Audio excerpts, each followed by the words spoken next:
Nah, parahnya masih saya. Ketika kemudian Barat sebagai representasi peradaban sekuler liberal yang hari ini eksis dan memimpin dunia global kan Barat maju, ya, gitu ya, istilahnya maju. Itu kemudian ketika mereka itu mau mencoba menyelesaikan masalah mereka, sebenarnya mereka itu juga gagal gitu loh, menghentikan laju rusaknya pergaulan mereka, tingginya aborsi dan seterusnya, itu gagal. Tapi itu kan kemudian mereka aruskan solusi mereka itu. Mereka perkenalkan, oh ini masalah ini adalah kesehatan reproduksi, isunya namanya, supaya anak-anak kita tidak kena penyakit. Jangan sampai mereka itu masuk dalam sebuah perilaku seks yang tidak sehat dan aman, gitu kan ya. Maka harus dikenalkan apa itu perilaku yang sehat dan aman itu, yang bisa melindungi mereka dari kehamilan tidak diinginkan dan tertular penyakit.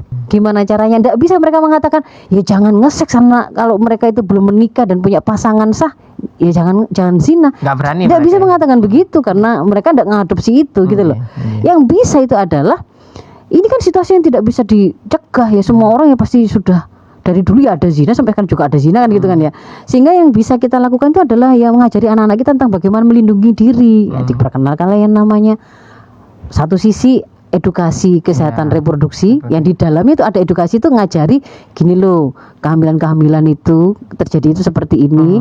Lalu kalau kemudian kamu ingin menghindari, ini loh caranya pencegahannya, diperkenalkan macam-macam alat kontrasepsi. Sekarang masuk ke dalam kebijakannya. Kalau edukasi sudah disampaikan seperti itu, termasuk yang harus kemudian di follow up oleh negara kan, berarti dia menyediakan layanannya. Oh, dia sudah ngajari pakai kontrasepsi supaya aman, supaya nggak hamil, supaya nggak kena penyakit.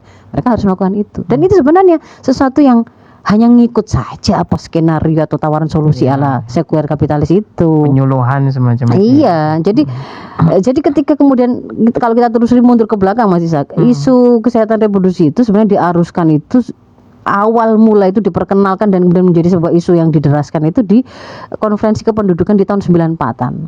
Ya, karena pada waktu itu dunia barat itu sudah mulai menghadapi situasi pertumbuhan penduduk yang sangat melambat.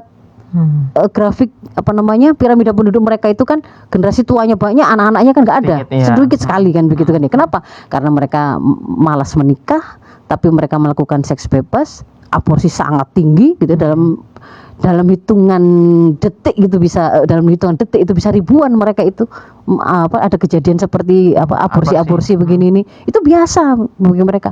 Sehingga kemudian mereka memperkenalkan itu tadi, safety sex itu tadi dengan penggunaan kondom yang mereka klaim akan memberi dual proteksi, memproteksi dari kehamilan dan tertular penyakit. Dan itu kemudian memang langsung bagi mereka actionnya itu adalah memang juga termasuk penyediaan alat-alat kontrasepsi itu secara terbuka, seperti ATM kondom, aksesnya sangat mudah, boleh dibeli siapapun silakan, kan begitu kan ya. Konsepnya emang begitu.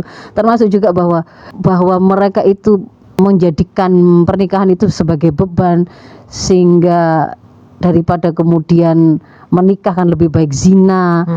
Termasuk yang dianggap lebih menguntungkan itu kalau hubungan sesama jenis ya, karena itu juga kan memperturutkan hawa nafsu, kan akhirnya pasti mengarah ke sana. Dan akhirnya muncul penyakit-penyakit menular seksual yang membuat mereka juga nggak bisa selesai sampai hari ini kan. Nah, itu kemudian kita ikuti copy paste begitu saja.